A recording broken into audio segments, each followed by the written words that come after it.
Tutup, Bren. Tutup pintu. Eh, eh.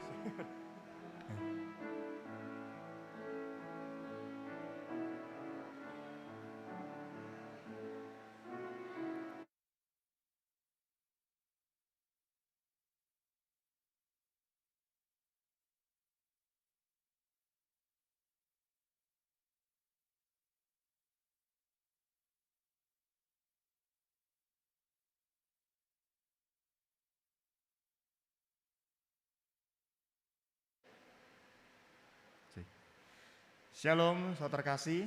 Selamat pagi. Puji syukur pada Tuhan Allah kita. Kita bisa kembali bertemu secara onsite dan juga secara online bagi jemaat-jemaat yang menikmati ibadah secara YouTube. Terima kasih pada Tuhan kita yang sudah memberikan kita sekali lagi semangat, memberikan kesempatan untuk menikmati anugerah Tuhan di pagi hari ini. Mari kita mengambil satu sejenak sebelum kita memulai ibadah pada pagi hari ini.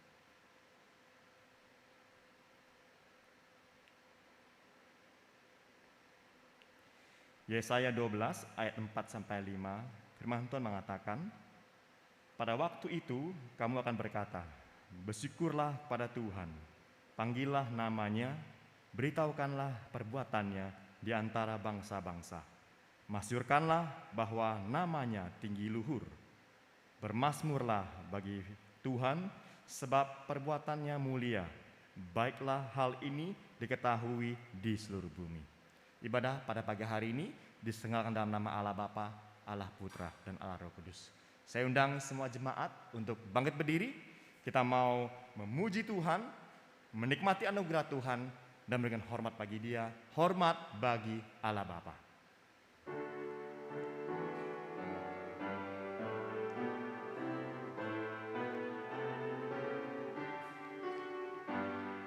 Hormat bagi Allah Bapa, hormat bagi anaknya, hormat bagi Rohul Kudus, ketiganya yang esa.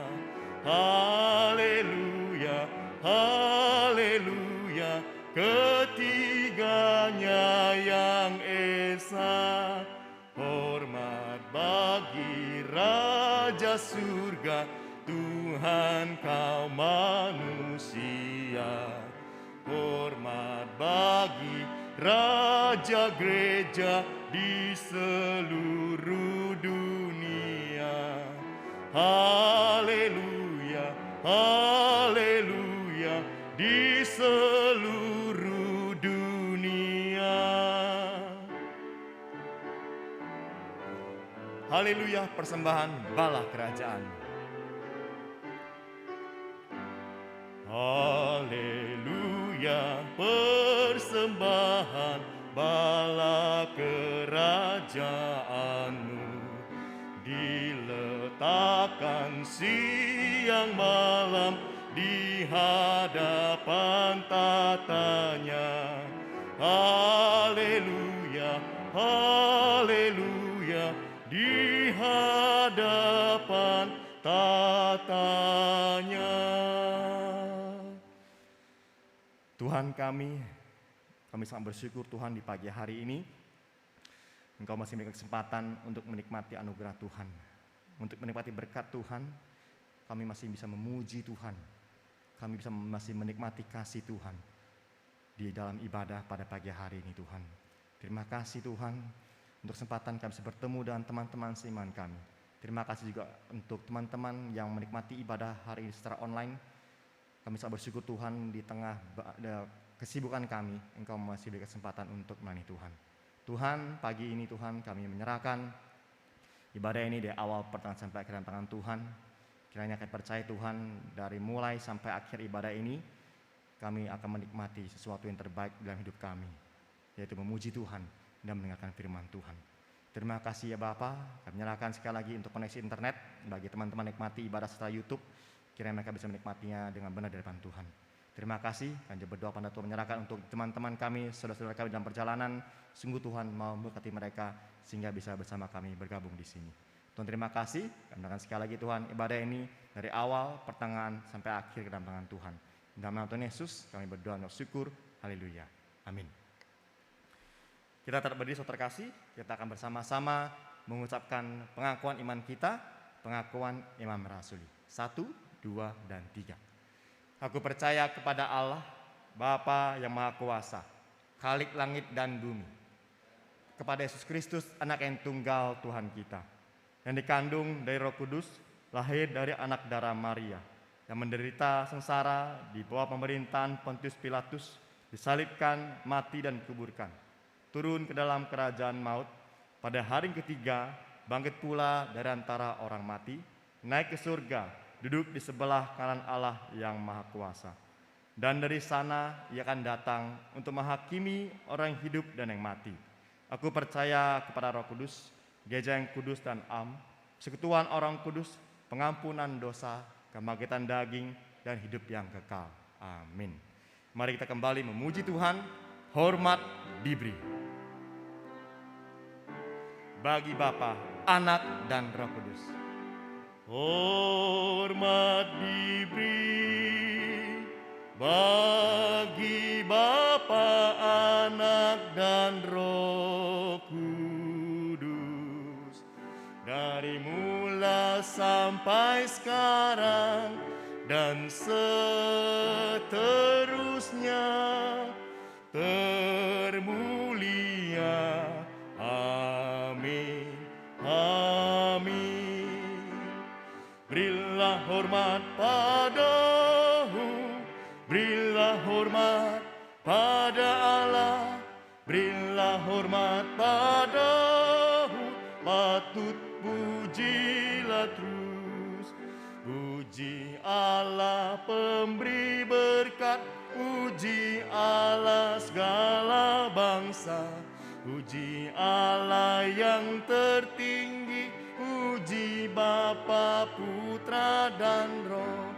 Berilah hormat padahu, berilah hormat padahu, mulia, mulia, mulia, mulia. Berilah hormat padanya, mulia, mulia, mulia, mulia. Berilah hormat sekali lagi, berilah hormat padahu, berilah hormat padahu, berilah hormat pada Allah, berilah hormat padahu, patut pujilah terus. Puji Allah pemberi berkat, puji Allah segala bangsa, puji Allah yang tertinggi, puji Bapa, Putra. Berilah hormat padahu, berilah hormat padahu, berilah hormat padahu, mulia, mulia, mulia, mulia. Berilah hormat padanya, mulia, mulia, mulia, mulia. Berilah hormat padanya. Firman Tuhan di Markus 11 ayat 25 sampai yang ke-26 dikatakan, dan jika kamu berdiri untuk berdoa, ampunilah dahulu sekiranya ada barang sesuatu dalam hatimu terhadap seseorang, supaya juga Bapamu yang di sorga mengampuni kesalahan-kesalahanmu.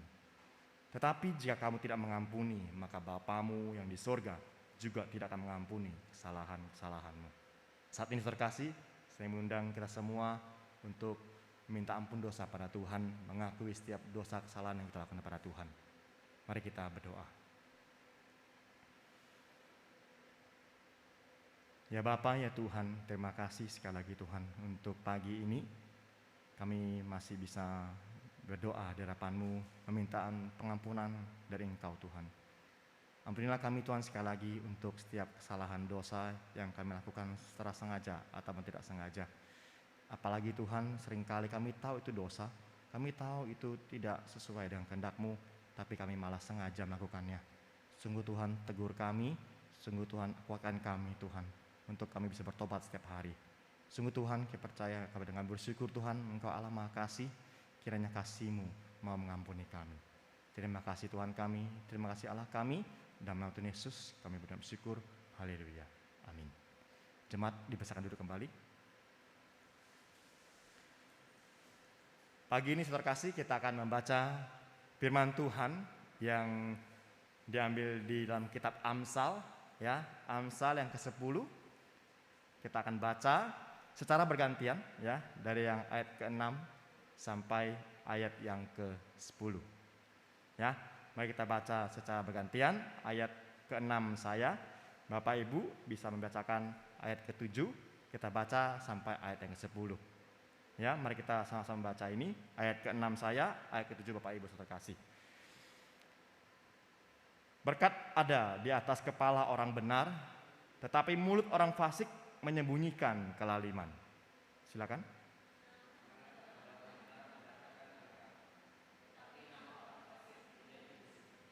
Siapa bijak hati memperhatikan perintah-perintah, tetapi siapa bodoh bicaranya akan jatuh.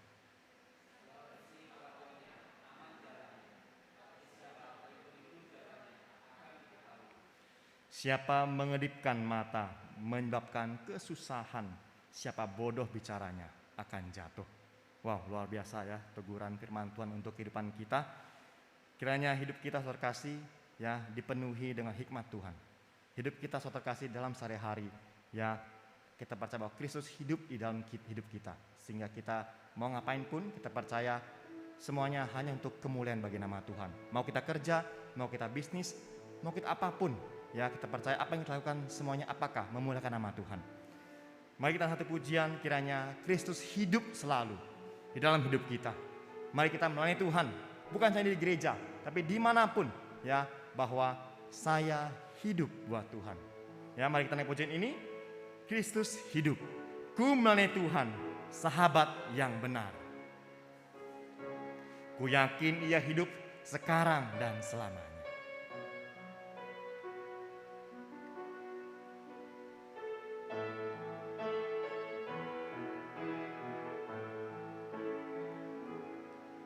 Ku melayani Tuhan, sahabat yang benar. Ku yakin ia hidup sekarang dan selamanya. Rahmat-Nya ku alami, suaranya ku dengar. Tiap keperluanku di tangannya. Hidup, hidup, Kristus sungguh hidup. Ku rasa selalu dekatnya di dalam hidupku. Hidup, hidup, ku diselamatkannya. Sungguh Kristus Yesus hidup. Hidup di hatiku. Bait kedua, alam sekelilingku. Alam sekelilingku nyatakan kasih-Nya. Meski ku rasa takut, ku rasa takut, namun ku dekatnya. Ku tahu Tuhan memimpin, meski maut mengancam. Kedatangan Tuhanku, guna bersama-sama katakan, hidup, hidup, hidup, hidup, Kristus sungguh hidup. Ku rasa selalu dekatnya di dalam hidupku. Hidup, hidup, hidup, ku diselamatkannya. Sungguh Kristus Yesus hidup. Hidup di hati bait ketiga interlude. Puji-puji hai Kristen, nyaringkan suaranya. Pujilah haleluya, Kristuslah Rajamu.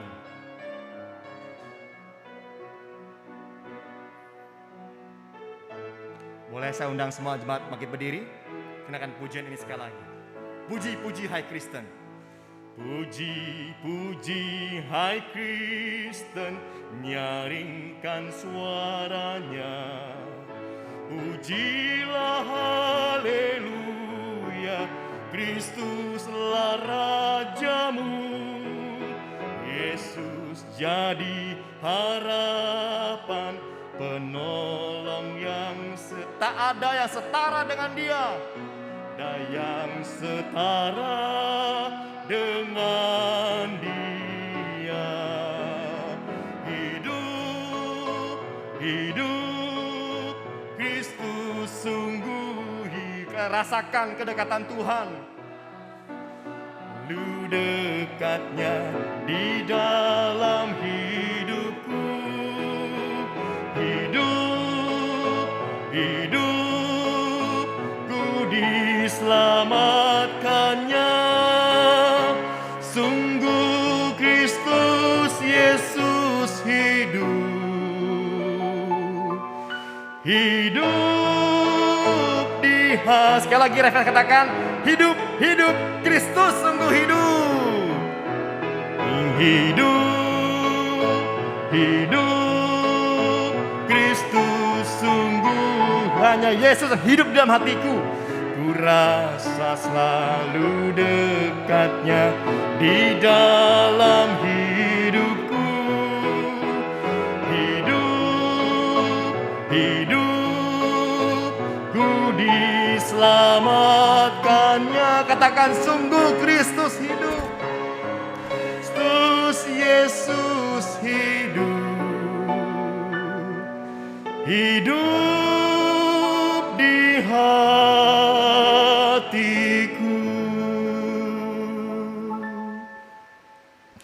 Kita akan berdoa syafaat. Kita tetap berdiri. Kita akan berdoa hari ini untuk teknologi. Teknologi yang makin maju sehingga banyak sekali orang Kristen terganggu imannya. Orang Kristen lemah imannya karena kemajuan teknologi ini. Ya, sebelumnya mari kita naikkan pujian bahwa hanya kekuatan dan serta penghiburan hanya berasal dari Kristus saja. Kekuatan serta penghiburan hanya diberikan oleh Tuhan kepadaku. Bukan karena teknologi, bukan keindahan duniawi, tapi hanya karena Tuhan yang menghibur selalu hati kita. Kekuatan serta penghiburan.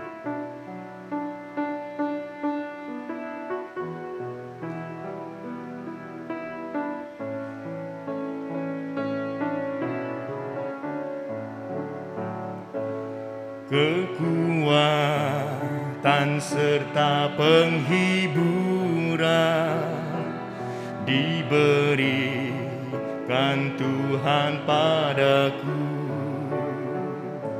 Tiap hari aku dibimbingnya, tiap jam dihibur hatiku dan sesuai dengan hikmat Tuhan, ku diberi apa yang ku perlu. Suka dan derita bergantian akan memperkuat imanku. Tiap hari Tuhan besertaku, diberi rahmat-Nya tiap jam, diangkat-Nya bila aku jatuh, dihalaukan musuh yang namanya Raja Maha Kuasa. Yang namanya Raja Maha Kuasa, Bapa yang kekal dan abadi, serta dalam suka dan duka, akan menguatkan hatiku. Mari kita berdoa.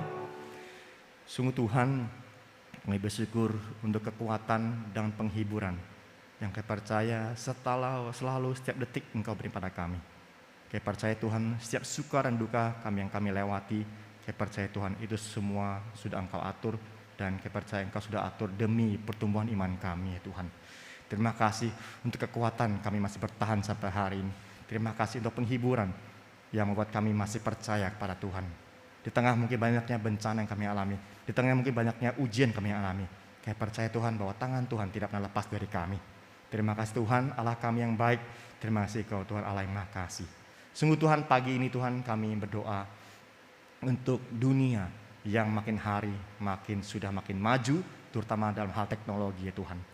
Sungguh Tuhan, kami percaya Tuhan bahwa manusia diciptakan oleh Engkau ya Tuhan, dan manusia pada dasarnya sudah jatuh dalam dosa. Kami percaya Tuhan, Engkau Allah yang sudah menebus dosa kami.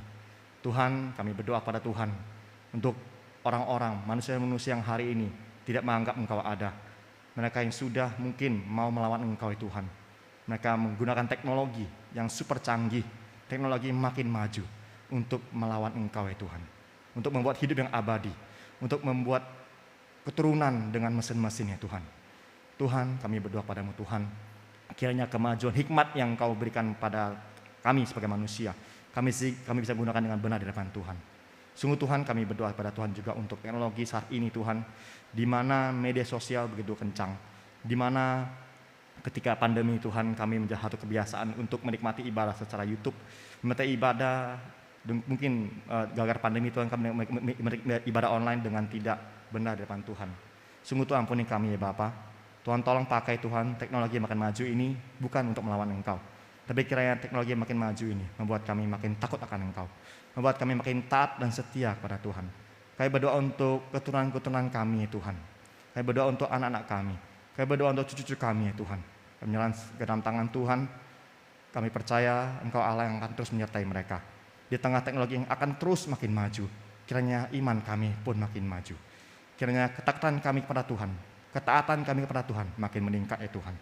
Kami serahkan pada Tuhan sekali lagi untuk generasi-generasi muda ke dalam tangan Tuhan. Terima kasih Tuhan. Kami berdoa sekali lagi untuk gereja kami yang tercinta dalam tangan Tuhan. Terima kasih untuk banyak berkat yang sudah Engkau berikan pada kami. Terima kasih untuk rentetan anugerah yang Engkau berikan pada gereja kami Tuhan. Dan kami bersyukur Tuhan sekali untuk jemaat-jemaat yang masih Engkau pelihara sampai hari ini. Kiranya Engkau berikan kami terus semangat untuk mencintai gereja ini, karena kami bekerja untuk Tuhan melalui gereja ini ya Tuhan. Terima kasih. Kami menyerahkan sekali Tuhan untuk pembangunan gereja dalam tangan Tuhan, yang bersyukur terus menyerahkan kiranya bukan hanya gedung yang bagus bisa ada dalam ruangan ini, tapi kiranya iman kami juga dibangun ya Tuhan. Ampuni kami Tuhan, ketika gereja sudah dibangun, kami malah malas melayani Tuhan. Ketika gereja makin besar, ketika gereja makin bagus, kami malah malas untuk melayani Tuhan. Sungguh Tuhan, ampuni kami Tuhan. Terima kasih. Kami menyerahkan sekali Tuhan untuk semua jemaat batu dalam tangan Tuhan. Kira apapun yang jadi pergumulan di dalam hidup mereka, kami percaya Tuhan Engkau akan terus menyertai mereka. Terima kasih, dengarlah doa kami, dan kami percaya bahwa jawaban Tuhan selalu indah pada waktunya. Dalam nama Tuhan Yesus kami berdoa dan bersyukur. Haleluya. Amin. Silakan duduk terkasih.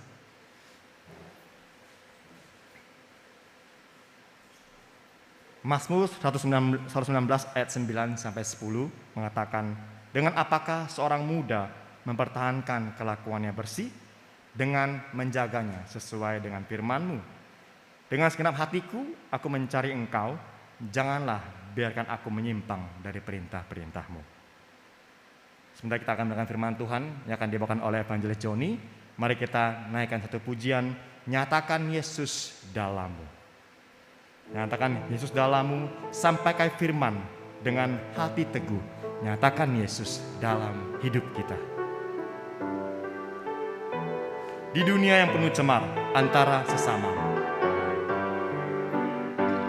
Di dunia yang penuh cemar antara sesamamu.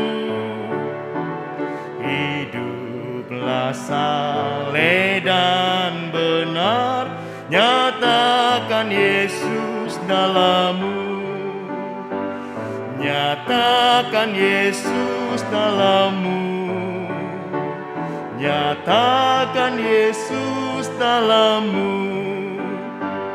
Sampaikan firman dengan hati teguh, nyatakan Yesus dalammu.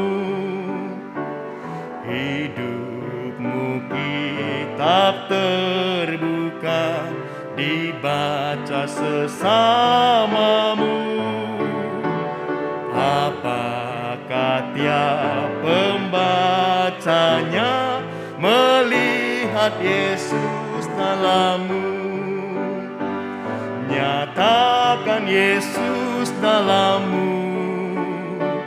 Nyatakan Yesus dalammu. Sampaikan firman dengan hati teguh, nyatakan Yesus. Bait ketiga interlude. Di sorga kau kelak senang berjumpa sahabat. Di sorga kau kelak senang berjumpa sahabatmu. Berkat hidupmu dalam terang, nyatakan Yesus dalammu. Nyatakan Yesus dalammu. Nyatakan Yesus dalammu. Sampaikan firman dengan hati teguh, nyatakan Yesus dalammu. Untuk firman Tuhan, saya kepada Evangelis Joni.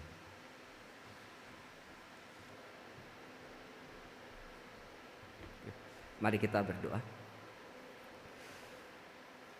Sungguh Tuhan, kami bersyukur untuk pagi hari ini, untuk setiap hal yang sudah Tuhan kerjakan di dalam kehidupan kami. Dan saat ini kami boleh menikmati Sabat yang dari Tuhan. Kami boleh menikmati puji-pujian yang begitu indah, yang mengingatkan kepada kami sekali lagi tentang begitu besar cinta kasih Tuhan yang sudah diberikan kepada kami. Dan Kristus yang sudah menyelamatkan kami, Kristus juga yang sudah dan tetap hidup di dalam kehidupan kami. Kiranya pujian tadi mengingatkan sekali kepada kami bahwa kami pun memiliki satu tugas untuk menyatakan Kristus di dalam kehidupan kami. Karena kami adalah surat-surat terbuka yang dibaca oleh setiap orang yang berada di sekitar kami. Berikan kami kekuatan, berikan kepada kami kesetiaan dan ketaatan, berikan kepada kami kekudusan, supaya kehidupan kami boleh menjadi satu kehidupan yang memancarkan kemuliaan Tuhan. Dan kami berdoa kiranya ibadah pada pagi hari ini sekali lagi boleh menguduskan kami, memperbaharui kami. Sehingga ketika kami pulang nanti, kami boleh pulang dengan segala sukacita, mendapatkan sekali lagi kesegaran dan kekuatan daripada Tuhan untuk memberikan kehidupan kami seluruhnya hanya kepada Tuhan saja.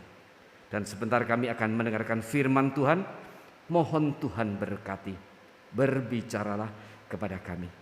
Roh Kudus mempersiapkan hati dan kehidupan kami, supaya kami boleh dibentuk senantiasa oleh firman-Mu yang adalah kebenaran. Kuduskan kami dalam kebenaran.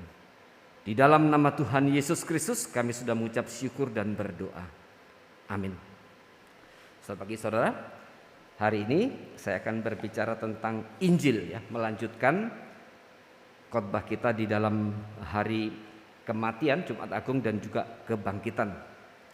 Mari kita buka Alkitab kita dari 1 Korintus 15. Kita akan baca dari ayat 1 sampai dengan 11. Di dalam kebangkitan lalu kita baca dari ayat 12. Nah, hari ini saya akan berbicara dari ayat 1 sampai dengan yang ke-11. 1 Korintus 15 ayat 1 sampai dengan 15 saya akan bacakan buat saudara sekalian. Kebangkitan Kristus.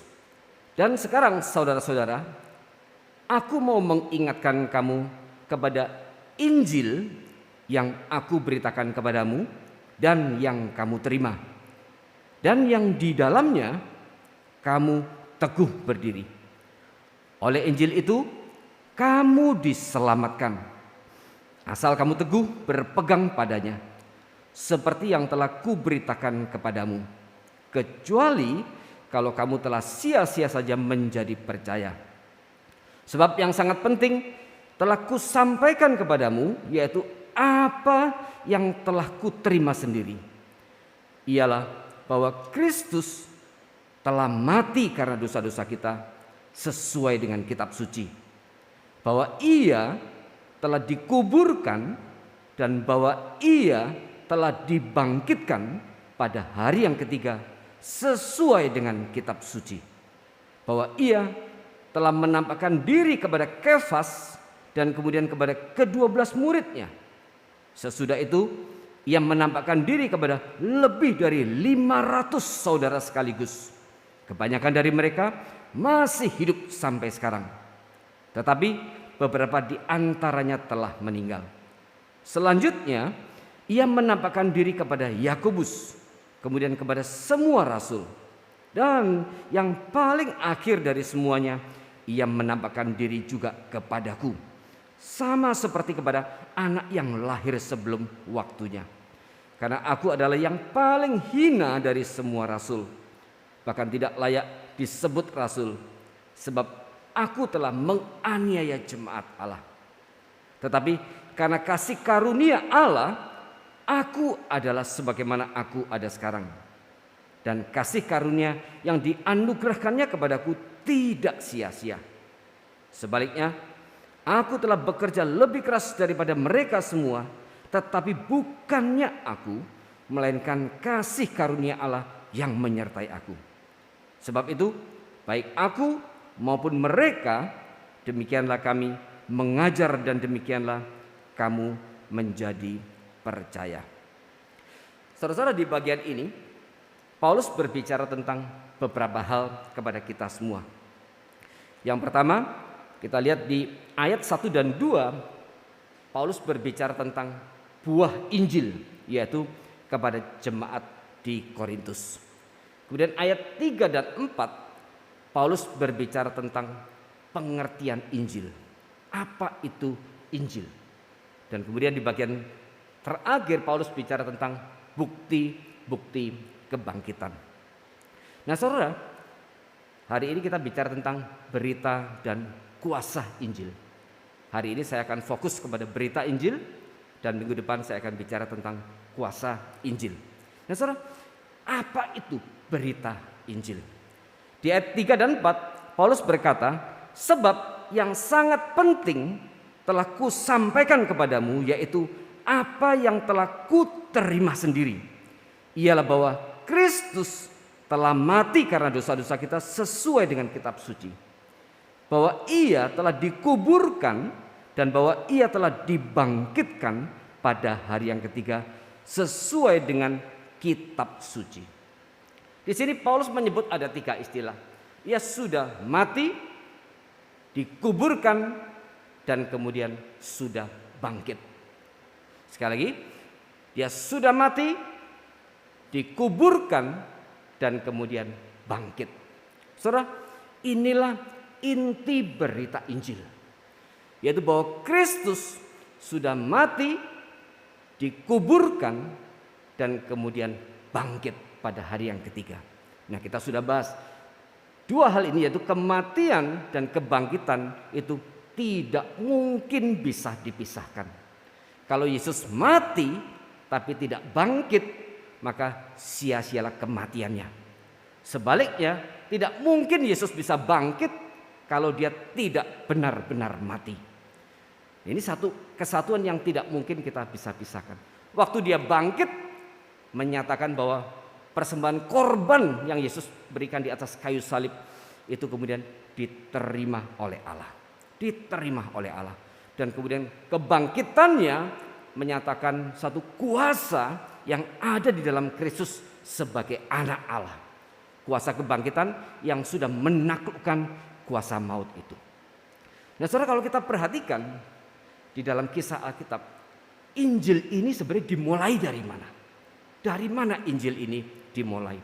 Nah kita harus kembali ke dalam peristiwa di Taman Eden sebagaimana dicatat di dalam Kejadian 3. Setelah Adam dan Hawa kemudian jatuh di dalam dosa, maka kemudian Allah memberikan penghukuman kepada perempuan itu dan kemudian kepada Adam dan juga kepada ular sang iblis itu. Kepada ular itu Allah berkata, "Aku akan mengadakan permusuhan antara engkau dengan perempuan ini, antara keturunanmu dengan keturunan perempuan ini. Keturunan perempuan ini akan menghancurkan kepalamu." Saudara, di sini ada bagian yang menarik sekali. Allah berbicara, "Aku akan mengadakan permusuhan antara engkau ular dengan perempuan." Nah, saudara perhatikan. Kemudian yang kedua dikatakan antara keturunanmu, keturunan ular dengan keturunan perempuan ini. Dan kemudian dibalik di bagian yang ketiga, keturunan perempuan ini akan menghancurkan kepalamu. Bukan dikatakan keturunan perempuan ini akan menghancurkan kepala keturunan ular, tidak. Permusuhan antara keturunan perempuan, keturunan ular. Tapi pada waktu bicara penghancuran kepalanya, Allah berkata keturunan perempuan ini akan menghancurkan kepalamu, bukan kepala keturunan daripada ular. Dan kemudian yang menarik, bagian yang kedua adalah istilah keturunan perempuan itu ditulis di dalam bahasa aslinya di dalam bentuk singular, bukan plural. Artinya waktu Allah berkata keturunan perempuan ini akan menghancurkan kepalamu, ini bicara tentang nanti akan ada satu orang daripada keturunan perempuan ini yang akan menghancurkan kepala ular. Kenapa tidak menghancurkan kepala keturunan ular? Karena dianggap hari itu ini adalah raja daripada iblis itu. Yang menggoda itu adalah raja daripada iblis. Maka kemudian kalau raja itu sudah ditaklukkan, maka semuanya akan ditaklukkan. Dan keturunan perempuan itu akan menghancurkan semua daripada kekuasaan daripada kerajaan maut. Yang kedua, yang menarik adalah memakai istilah keturunan perempuan. Nah, ini langsung secara Allah membawa kita pada satu peristiwa di mana kemudian Yesus dilahirkan oleh perawan Maria. Karena Yesus tidak dilahirkan dari benih laki-laki dan benih perempuan. Nah, kita lihat Allah menciptakan manusia dengan cara-cara yang sangat berbeda. Dia menciptakan laki-laki Adam dari debu dan tanah dan kemudian menghembuskan rohnya. Itu cara pertama. Cara kedua, dia menciptakan Hawa dari bagian laki-laki. Yang ketiga, dia menciptakan semua manusia dari benih laki-laki dan benih perempuan. Kita semua masuk di situ. Tetapi Kristus hanya dari benih perempuan. Dan karenanya bukan hanya kemudian istilah keturunan perempuan itu ditulis dalam bentuk tunggal satu orang tertentu, tetapi juga tidak dikatakan dan keturunan perempuan dan laki-laki itu akan menghancurkan kepalamu, tidak. Tapi keturunan perempuan. Ini berarti bicara nanti akan ada satu orang keturunan perempuan yang dilahirkan hanya dari benih perempuan tanpa laki-laki. Dan kita tahu Maria dikandung dari Roh Kudus. Nah, saudara, inilah awal mula daripada berita Injil. Di dalam teologi disebut sebagai proto gospel, proto Injil. Ini kali pertama Allah menjanjikan tentang Kristus. Dan ini adalah awal daripada permulaan daripada Injil yang disampaikan oleh Allah sendiri. Tetapi sebenarnya secara kronologis memang disampaikan pada waktu di Taman Eden itu. Waktu Allah kemudian seakan-akan masuk di dalam dunia ciptaannya di dalam waktu. Dan dinyatakan pada saat itu. Tetapi sebenarnya kalau kita lihat di Efesus 1, mari kita lihat di Efesus 1. Ketetapan tentang Injil itu sudah ditetapkan bahkan sebelum segala sesuatu diciptakan. Secara waktu, secara kronologis memang disampaikan di Taman Eden itu setelah manusia jatuh di dalam dosa. Tetapi ketetapan berita Injil itu sudah Allah tetapkan jauh sebelum segala sesuatu ada. Mari kita lihat di Efesus 1.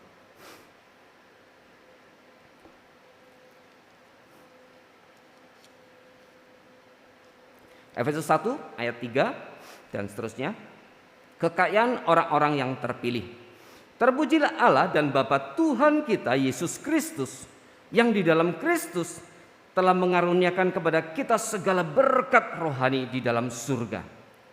Sebab di dalam Dia, yaitu di dalam Kristus, Allah telah memilih kita sebelum dunia dijadikan. Ya, Allah sudah memilih kita sebelum dunia dijadikan, supaya kita kudus dan tak bercacat di hadapannya. Dalam kasih, Ia telah menentukan kita dari semula oleh Yesus Kristus untuk menjadi anak-anaknya sesuai dengan kerelaan kehendak-Nya. Berarti Allah sudah menetapkan, yaitu yang disebut sebagai fokus daripada berita Injil, yaitu buah Injil itu, yaitu siapa? Umat percaya, kaum pilihan. Itu Allah sudah tetapkan sebelum segala sesuatu ada. Dan kemudian dinyatakan secara kronologis di dalam waktu, yaitu sewaktu di Taman Eden. Nah, saudara, kita lihat berarti gereja kita, umat pilihan ini bukan hasil daripada perjalanan kebudayaan dan sejarah peradaban manusia. Karena Allah sudah menetapkan sekelompok umat pilihan yang akan diselamatkan bahkan sebelum dunia dijadikan. Berarti dari kekekalan. Dan kemudian kita lihat istilah yang dipakai adalah di dalam Kristus. Kristus, Kristus. Maka ini menegaskan bahwa inti daripada Injil, berita Injil itu adalah Kristus. Dan itu terdiri dari beberapa peristiwa, yaitu inkarnasi, waktu Yesus Allah menjadi manusia. Dan kemudian dia mengalami penderitaan, mati di atas kayu salib, dikuburkan, dan kemudian bangkit. Inilah berita Injil. Maka pada waktu kita menyampaikan berita Injil, sebenarnya bukan bicara tentang ayo ikut Tuhan, kamu akan sukses. Ayo ikut Tuhan, hidupmu akan lancar. Ayo ikut Tuhan, kamu akan terus diberkati, diberkati, dan diberkati. Itu bukan berita Injil. Berita Injil yang sebenarnya adalah bicara tentang Yesus, Allah yang menjadi manusia. Dan kemudian dia menderita, mati di atas kayu salib, dikuburkan, dan kemudian dia bangkit pada hari yang ketiga. Nah, kalau kita perhatikan di dalam Alkitab, maka semua proses ini, bagaimana Allah menjadi manusia, bahkan jauh sebelumnya dalam seluruh perjanjian lama, Allah sudah menetapkan satu garis yang akan nanti melahirkan, yang menjadi moyang daripada Kristus, yaitu mulai dari keturunan Adam dan Hawa. Adam dan Hawa punya dua anak, Kain dan Habel. Kain membunuh Habel, maka kemudian Allah memberikan Set sebagai ganti Habel.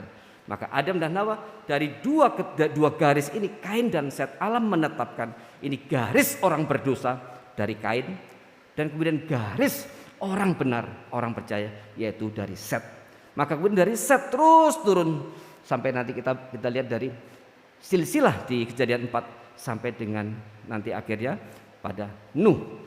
Dan ini garis yang kemudian Allah berikan, dan ujung-ujungnya nanti sampai kepada Kristus. Dari Adam sampai Nuh 10 keturunan. Dari Nuh sampai dengan Abraham 10 keturunan. Dari Abraham sampai dengan Boas 10 keturunan. Dan itu terus nanti sampai pada akhirnya sampai Daud. Dan kemudian Daud nanti sampai pada Yusuf dan Maria. Yang luar biasa adalah Yusuf dan Maria dua-dua adalah keturunan daripada Daud. Dari cabang yang berbeda. Kita tahu Daud punya begitu banyak istri. Sekurangnya ada 18 istri dan begitu banyak anak. Dan Yusuf dan Maria adalah itu dari dua cabang keturunan Daud yang kemudian bertemu. Maka di sini kita lihat waktu di Perjanjian Lama dikatakan bahwa Mesias itu adalah keturunan Daud. Allah tidak membiarkan keturunan itu hanya dari garis laki-laki Yusuf saja.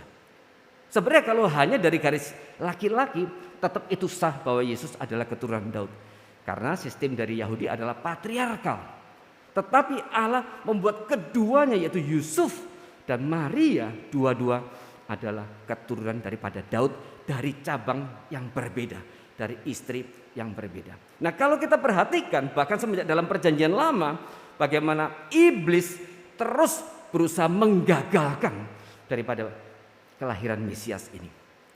Ada satu tafsiran yang mengatakan waktu kemudian Allah berbicara kepada ular di hadapan Adam dan Hawa, keturunan perempuan ini akan menghancurkan kepalamu. Maka kemudian pada waktu Kain lahir, Hawa sempat berpikir, ini nih keturunan yang dijanjikan Allah itu, keturunan perempuan itu.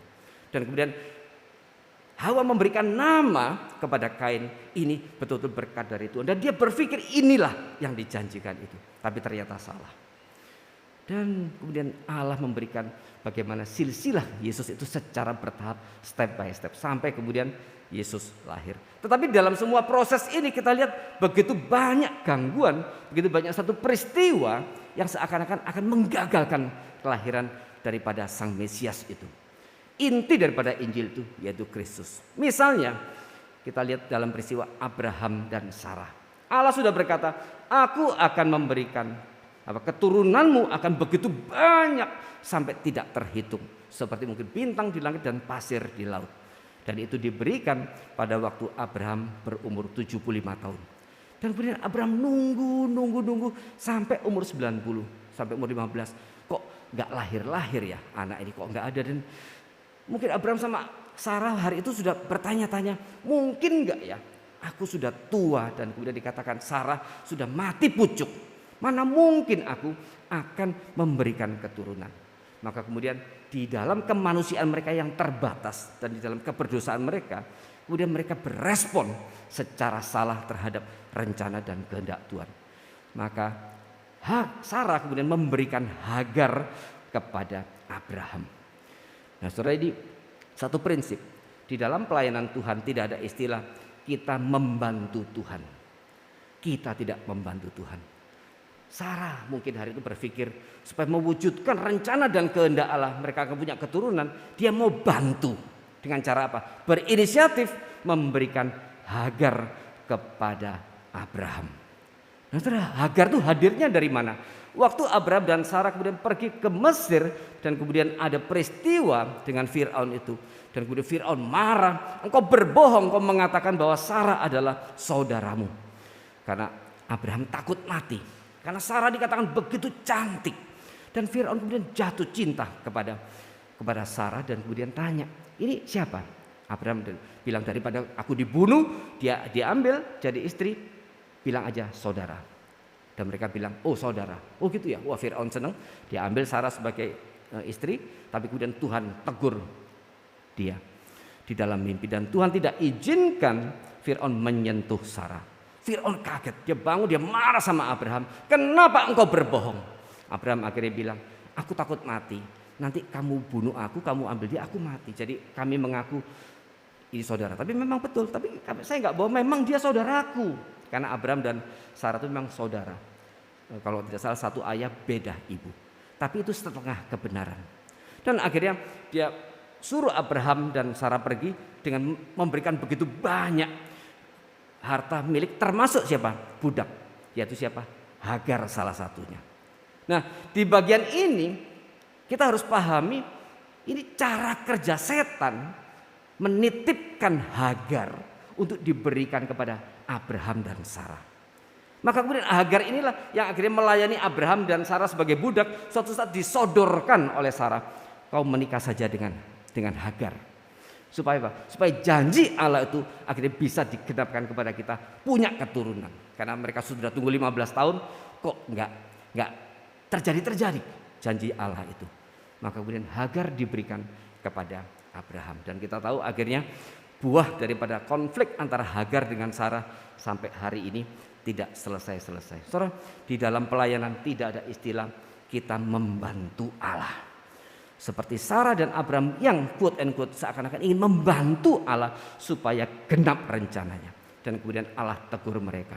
Aku sudah katakan keturunanmu berarti antara Abraham dan Sarah. Maka kemudian lahirlah Ishak.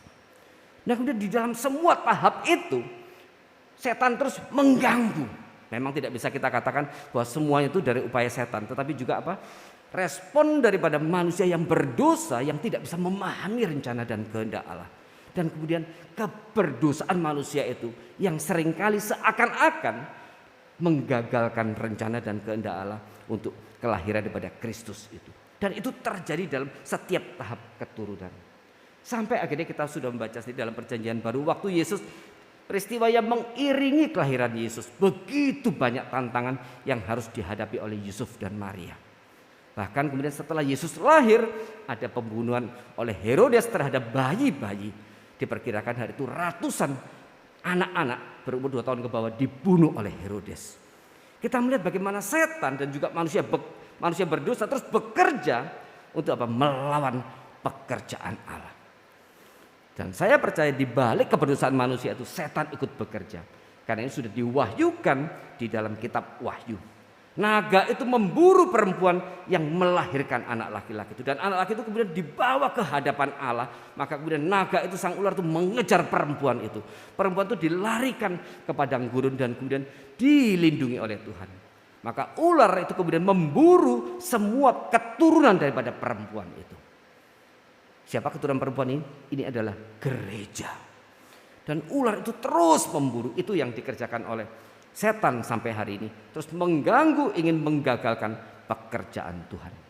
Satu sisi sebenarnya secara bercanda, kita perlu belajar dari spiritnya setan itu. Sudah tahu akan kalah, tapi dia tetap berjuang, tidak pernah berhenti berjuang. Waktu setan itu ada 2 orang di kerasukan setan, dan kemudian setan itu melihat Yesus. Setan berkata, "Apa urusanmu dengan aku, hai engkau yang kudus dari Allah? Apakah engkau akan menghukum kami sebelum waktunya?" Berarti setan sudah tahu suatu saat dia akan masuk dalam penghukuman itu. Tapi selama penghukuman itu belum datang, dia terus berjuang mengganggu pekerjaan Tuhan. Dan kemudian pada waktu Yesus juga mati di atas kayu salib, menuju ke salib, ada gangguan yang juga muncul daripada keberdosaan manusia. Menyedihkan munculnya dari siapa? Dari salah satu rasul yang paling dikasihinya, yaitu Petrus. Waktu Yesus berkata, "Aku menjadi manusia untuk mati menderita bagimu." Petrus langsung tarik Petrus berkata, "Guru, kiranya itu tidak terjadi kepadamu." Dan Yesus begitu marah, dikata, "Enyah engkau iblis, karena engkau memikirkan bukan apa yang dipikirkan oleh Tuhan." Melalui Petrus, kemudian setan juga seakan bekerja untuk menghalangi Yesus sampai ke kayu salib. Kita lihat bagaimana upaya mengganggu penggenapan Injil ini semenjak dari perjanjian lama waktu Yesus dijanjikan. Waktu kemudian Yesus dilahirkan sampai kemudian di atas kayu salib. Sampai kemudian pada waktu Yesus bangkit. Apa yang dilakukan oleh orang-orang Yahudi dan ahli Taurat dan orang Farisi? Mereka berkata, mari kita lihat di Matius 28.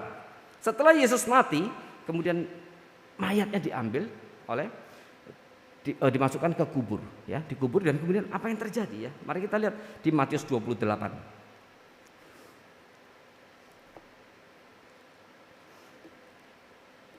Matius 28 ayat 62.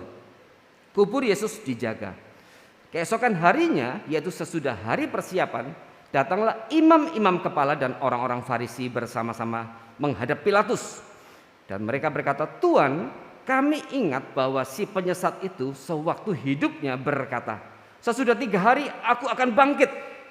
Karena itu perintahkanlah untuk menjaga kubur itu sampai hari yang ketiga. Jikalau tidak, murid-muridnya mungkin datang untuk mencuri dia, lalu mengatakan kepada rakyat, 'Ia telah bangkit dari antara orang mati,' sehingga penyesatan yang terakhir akan lebih buruk akibatnya daripada yang pertama." Kata Pilatus kepada mereka, "Ini penjaga-penjaga bagimu. Pergi dan jagalah kubur itu sebaik-baiknya." Maka pergilah mereka, dan dengan bantuan penjaga-penjaga itu mereka memeterai kubur itu dan menjaganya. Nah, sebelum peristiwa itu, di ayat 57 pasal yang sama, menjelang malam datanglah seorang kaya, orang Arimatea yang bernama Yusuf, dan yang telah menjadi murid Yesus juga.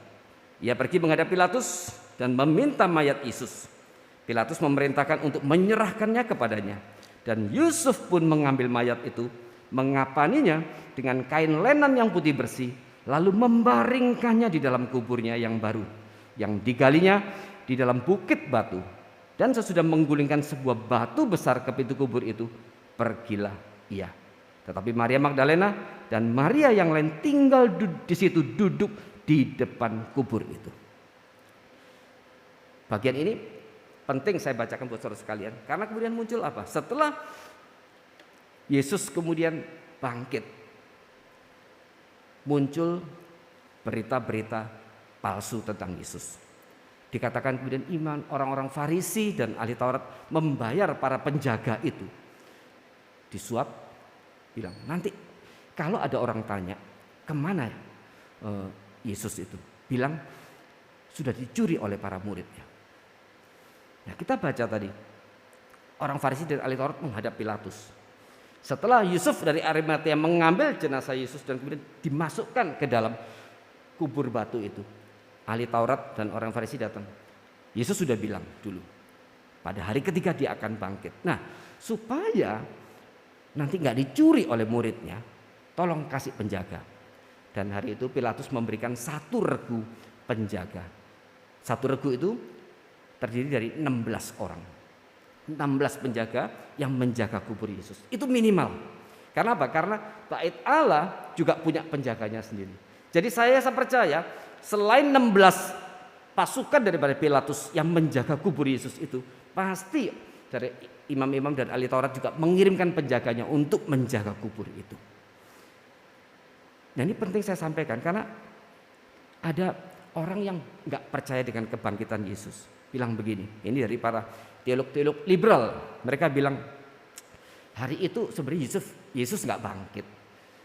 Nah, kubur kosong itu gimana? Bagaimana engkau menjelaskan kubur kosong? Mereka bilang begini, Maria hari itu datang ke kubur itu kan dikatakan pagi-pagi masih gelap. Jadi mereka tuh salah pilih kubur, bilang gitu. Mereka bukan datang ke kubur Yesus dan hari itu ada memang kubur yang memang sedang dipersiapkan untuk mengubur orang lain. Dan pasti karena kubur itu belum dipakai, pasti kubur itu kosong. Jadi waktu Maria datang itu ke kubur itu, 2 Maria, mereka bingung sebenarnya kubur Yesus ini yang mana. Dan mereka kemudian datang ke satu kubur, kebetulan kuburan itu mau dipakai dan lagi kosong. Jadi memang nggak ada mayatnya. Ya. Saudara, ini alasan yang menurut saya lucu sekali. Kalau kita baca orang-orang yang menentang Alkitab, alasannya macam-macam dan sebenarnya mereka mengklaim dirinya seakan-akan orang yang begitu intelektual, yang begitu pandai, tapi alasannya begitu bodoh. Begitu bodoh kenapa? Dikatakan kubur itu dijaga oleh 16 tentara, 16 prajurit. Kalau kita pergi ke kubur, banyak 1000 kubur misalnya, ada 1 yang dijaga, maka kita pasti tahu itu kuburan Yesus. Jadi ada nggak kemungkinan Maria Magdalena itu salah? Tadi dikatakan 2 Maria itu mengikuti, ya, dan kemudian di ayat 61 dikatakan tetapi Maria Magdalena dan Maria yang lain tinggal di situ, duduk di depan kubur itu. Ini teolog-teolog liberal lucu sekali. Misalnya di dalam kitab Wahyu dikatakan nanti Yesus, semua orang di muka bumi tanpa kecuali akan melihat kemuliaan Yesus turun, dikatakan dari awan-awan. Di kitab Wahyu ditulis turun dari awan-awan. Teolog liberal bilang gini, ini bohong. Kenapa? Di seluruh daerah di muka bumi ada daerah-daerah tertentu yang bisa sampai 6 bulan lebih nggak ada awan. Tidak ada awan. Enggak semua daerah ada awan. Jadi kalau Wahyu bilang Yesus akan turun dengan kemuliaan dari awan-awan, sementara tidak semua daerah ada awan, ini pasti bohong. Ini alasan lucu sekali. Kalau sekedar awan, ya kalau Tuhan bisa ciptakan bumi dan langit, masa Tuhan ciptain awan? Enggak bisa. Dia bisa menciptakan alam semesta. Tapi orang ini bilang ada daerah tertentu yang sampai 6 bulan itu betul-betul tidak ada awan. Dan kemudian mereka bilang ini nggak masuk akal. Ini alasannya macam-macam. Dan tentang kebangkitan itu tadi kita sudah baca. Paulus memberikan 6 bukti di dalam 1 Korintus tadi. Di dalam Alkitab ada 11 bukti tentang kebangkitan Yesus. 9 dicatat di dalam Injil dan kemudian yang 2 adalah waktu dengan Yakobus Dan kemudian Yesus menampakkan diri kepada Paulus. Nah kita lihat, kita kembali ke 1 Korintus 15. Ada 11 bukti dan di bagian ini Paulus memberikan 6 bukti. Kita lihat dari ayat 5. Saya baca dari ayat 4 ya, 1 Korintus 15 dari ayat 4. Bahwa ia telah dikuburkan dan bahwa ia telah dibangkitkan pada hari yang ketiga sesuai dengan kitab suci. Bahwa ia telah menampakkan diri kepada Kefas, 1, kepada Petrus. Kemudian kepada ke-12 muridnya, 2. Sesudah itu ia yaitu Yesus menampakkan diri kepada lebih dari 500 saudara sekaligus. 3. Kenapa bisa 500? Hari itu para rasul berangkat kembali lagi ke Galilea sesuai dengan perintah Yesus. Yesus melalui malaikat berkata kepada Maria Magdalena, katakan kepada saudara-saudara dan kemudian kepada Petrus, kepada Kefas, tunggu di Galilea, aku akan menemui mereka di Galilea. Maka kemudian para murid pergi semua ke Galilea. Dan orang-orang sekitar situ melihat ini para rasul, para murid Yesus pergi ke Galilea. Mereka mau ngapain? Maka kemudian mereka rame-rame ikut dengan para rasul itu. Sehingga kemudian terkumpul kurang lebih ada 500 orang. Dan kemudian di hadapan 500 orang itu Yesus menampakkan diri. Ini bukti yang ketiga. Dikatakan bahwa ia telah menampakkan diri kepada Kefas dan kemudian kepada ke-12 murid. Sesudah itu ia menampakkan diri kepada lebih dari 500 saudara sekaligus. Kebanyakan dari mereka masih hidup sampai sekarang. Waktu Paulus tulis surat ini mereka masih hidup. Tetapi beberapa di antaranya telah meninggal. Itu bukti ketiga. Keempat, selanjutnya ia menampakkan diri kepada Yakobus. Kemudian kepada semua rasul sekali lagi, 5. Dan yang paling akhir dari semuanya ia menampakkan diri juga kepadaku. Paulus mencatat ada 6 bukti kebangkitan Yesus dari 11 yang dicatat di dalam Alkitab. Jadi kalau orang berupaya untuk menggagalkan dan kemudian menyangkal kebangkitan, Alkitab sudah catat itu. Dan ini tidak bisa dibantah kebenarannya. Oleh karenanya juga pengakuan iman rasul yang kita ucapkan setiap minggu itu menjadi penting sekali. Bahwa kebenaran Alkitab itu kebenaran yang bisa diuji dan siap diuji oleh zaman kapanpun. Waktu dikatakan Yesus yang menderita di zaman Pontius Pilatus. Saudara, istilah Pontius Pilatus ini penting sekali di dalam pengakuan iman rasul. Kenapa? Karena ini mengacu pada satu sejarah yang objektif. Bahwa suatu saat ada satu masa di mana pemerintahan Romawi itu ada satu pejabat tinggi yang namanya Pilatus. Dan ini tidak bisa dibantah. Artinya Alkitab berkata, aku memberikan satu kebenaran dan kebenaran ini siap diuji oleh sejarah. Silakan uji. Karena kemudian dari sejarah daripada sejarah orang Romawi ada satu nama yang bernama Pilatus. Dan itu mereka tidak bisa bantah.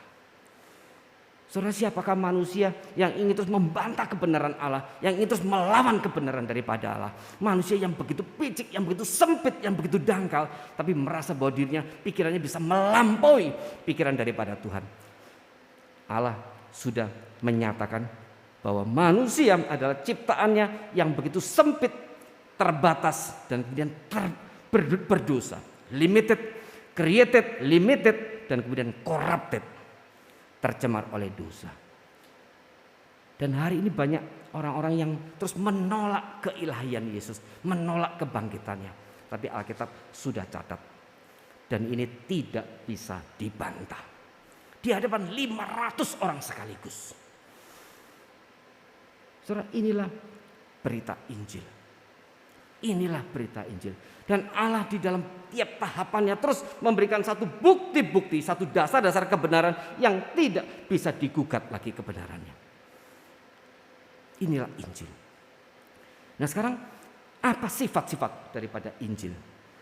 Injil yang pertama adalah rencana dan kehendak Allah sendiri. Itu adalah inisiatif daripada Allah sendiri. Setelah Adam dan Hawa jatuh di dalam dosa, tidak dicatat kemudian Adam datang kepada Tuhan. Tuhan, ampuni aku sekarang orang berdosa. Sekarang tolong selamatkan aku. Tidak. Kalau dicatat seperti itu berarti kita bisa katakan inisiatif Injil itu dari Adam dan Hawa. Tapi setelah Adam dan Hawa jatuh di dalam dosa, Allah langsung berfirman, mengapa engkau makan buah itu? Dan Allah memberikan penghukuman baik kepada Adam, kepada Hawa, dan juga kepada iblis itu. Di situ kemudian Allah menjanjikan ada seorang Mesias yang akan diberikan. Siapa? Keturunan perempuan itu yang akan menghancurkan kepala ular itu. Dari bagian ini saya akan bahas minggu depan. Tapi ini adalah inisiatif Allah. Ini adalah rencana Allah. Injil adalah kehendak Allah. Di mana di dalamnya manusia tidak berbagian. Manusia tidak berbagian. Yang kedua, Injil itu bersifat mutlak. Dia adalah kebenaran mutlak dalam arti tidak bersifat relatif. Tidak pernah dikatakan engkau percaya kepada Yesus, percaya kepada kematian dan kebangkitannya, dan mudah-mudahan engkau akan diselamatkan. Tidak. Engkau pasti akan diselamatkan. Yesus berkata kepada perampok yang sebelah kanan, hari ini juga engkau akan bersama-sama dengan aku di Taman Firdaus. Itu satu kebenaran yang mutlak. Saya kalau diskusi dengan saudara kita yang dari agama lain, saya selalu singgung ini.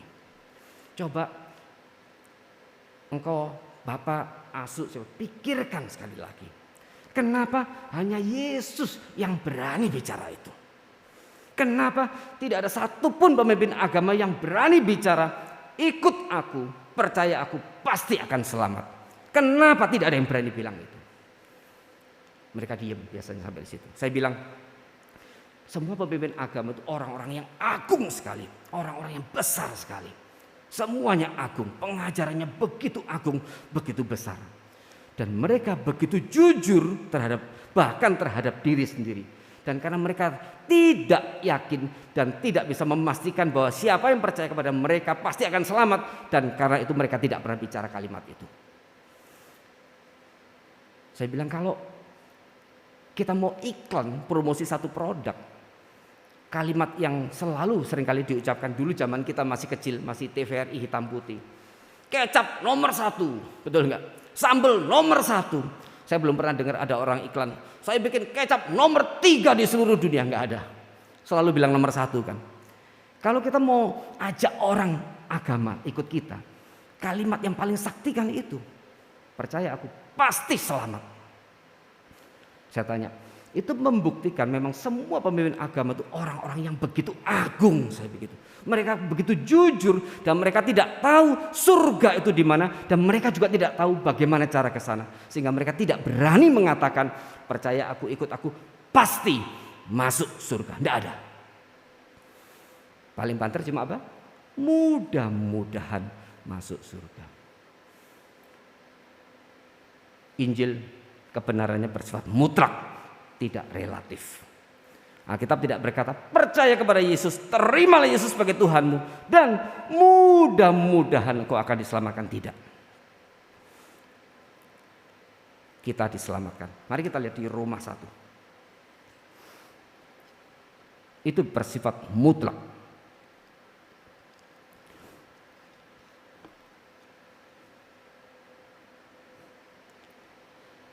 Roma 1, dari Paulus hamba Kristus Yesus yang dipanggil menjadi rasul dan dikuduskan untuk memberitakan Injil Allah. Injil itu telah dijanjikannya sebelumnya dengan perantaraan nabi-nabinya dalam kitab-kitab suci tentang anaknya yang menurut daging diperanakan dari keturunan Daud dan menurut Roh Kekudusan dinyatakan oleh kebangkitannya dari antara orang mati bahwa ia adalah anak Allah yang berkuasa, Yesus Kristus Tuhan kita. Dengan perantaranya kami menerima kasih karunia dan jabatan rasul untuk menuntun semua bangsa supaya mereka percaya dan taat kepadanya. Kamu juga termasuk di antara mereka. Kamu yang telah dipanggil menjadi milik Kristus. Kepada kamu sekalian yang tinggal di rumah yang dikasih Allah, yang dipanggil dan dijadikan orang-orang kudus. Kasih karunia menyertai kamu dan damai sejahtera dari Allah Bapa kita dan Tuhan Yesus Kristus. Ayat 16, sebab itu aku mempunyai keyakinan yang kokoh dalam Injil, karena Injil adalah kekuatan Allah yang menyelamatkan setiap orang yang percaya. Yang menyelamatkan setiap orang yang percaya. Jadi hari ini jika di antara saudara-saudara masih ada yang meragukan keselamatan itu, sebagai hamba Tuhan saya tegaskan sekali lagi, Injil itu adalah memberikan satu keselamatan yang pasti, tidak bisa diragukan lagi. Dan satu mulut yang hanya berani mengatakan percaya aku, akulah jalan, kebenaran dan hidup, itu hanya mulut keluar daripada mulut Yesus. Tidak ada yang lain. Tidak ada yang lain. Saudara bisa bandingkan, saudara bisa pelajari begitu banyak. Sebenarnya kalau kita mau gali-gali ya di banyak pelajaran agama yang lain, sebenarnya banyak bagian yang mengarah kepada Kristus. Tapi bagian itu mereka tidak sering ungkap. Ada bagian-bagian yang mengarah kepada Kristus. Tapi bagian itu seringkali mereka tidak ungkapkan. Saudara, Injil bersifat mutlak. Pasti percaya, pasti selamat. Ya. Yang ketiga, Injil itu bersifat esa, sebagai satu-satunya jalan kebenaran dan keselamatan. Tidak ada jalan yang lain yang oleh karenanya kita bisa diselamatkan. Tidak mungkin. Di Kisah Rasul 4 ayat 12 dikatakan, dan di bawah kolong langit ini tidak ada satu nama pun yang olehnya kita bisa diselamatkan selain nama daripada Kristus. Injil itu bersifat juga kekal. Di dalam kitab Wahyu dikatakan Injil itu bersifat kekal. Karya Allah itu adalah kekal untuk selama-lamanya. Dan Injil itu juga memiliki satu misi yang harus kita kerjakan. Lagu yang tadi luar biasa. Injil setelah itu diberitakan kepada kita dan kemudian Roh Kudus tinggal dalam kita. Kita bisa merasakan, menikmati bagaimana Kristus itu betul-betul hidup di dalam diri kita. Ini bukan seperti hanya semacam ajaran moral, etika yang begitu tertinggi. Tidak. Ini adalah kisah daripada Allah yang kemudian menjadi manusia untuk menyelamatkan orang-orang berdosa. Maka fokus daripada Injil adalah keselamatan. Inti utama daripada Injil adalah Kristus. Dan fokusnya adalah untuk menyelamatkan kita. Kenapa kita harus diselamatkan daripada dosa? Allah waktu menciptakan manusia di dalam segala kemuliaannya, Allah kemudian memerintahkan kepada manusia untuk apa? Berkuasa, berkembang biaklah, penuhi bumi dan taklukkanlah itu. Maka manusia diperintahkan oleh Allah untuk menjadi wakil Allah, untuk menyatakan kemuliaan Allah. Roma 11 ayat 36. Jadi pada akhirnya adalah dari Dia, oleh Dia, dan bagi Dialah kemuliaan sampai selama-lamanya. Tetapi pada waktu kita jatuh di dalam dosa, kita tidak mungkin lagi bisa dipakai oleh Allah untuk kemuliaan Allah. Karena dikatakan di Roma 3, semua manusia sudah kehilangan kemuliaan Allah. Nah, bagaimana caranya supaya kemuliaan itu bisa dikembalikan? Maka kemudian Allah mengutus Kristus menjadi manusia, menebus dosa kita dari kayu salib, memperdamaikan kita kembali dengan Allah, dan kemudian kita diangkat menjadi anak-anaknya. Kemuliaan itu diberikan kembali kepada kita. Dan setelah kemuliaan itu diberikan kepada kita, maka setelah itu kita dimungkinkan dipakai oleh Tuhan untuk menyatakan kemuliaan Tuhan. Kembali kepada tujuan mula-mula. Itulah inti dan tujuan daripada berita Injil. Sayangnya begitu banyak orang yang kemudian menjadi meragukan.